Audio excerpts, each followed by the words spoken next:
খবরটি নিশ্চিত করেছেন অভিনেতা জিয়াউল ফারুক অপূর্ব। সামাজিক যোগাযোগ মাধ্যম ফেসবুকে তিনি এক পোস্টে মৃত্যুর বিষয়টি নিশ্চিত করেন। এক ফেসবুক পোস্টে অপূর্ব লেখেন, অভিনেতা শাহবাজ সানি আর আমাদের মাঝে নেই। ইন্না লিল্লাহি ওয়া ইন্না ইলাইহি রাজিউন। সবাই সানির জন্য দোয়া করবেন।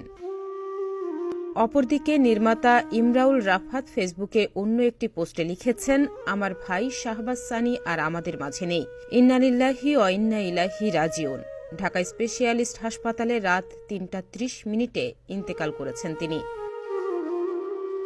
নির্মাতা ইমরাউল রাফাতের কাছে আসার পর নাটক দিয়ে শোবিজে যাত্রা শুরু করেছিলেন শাহবাজ সানি।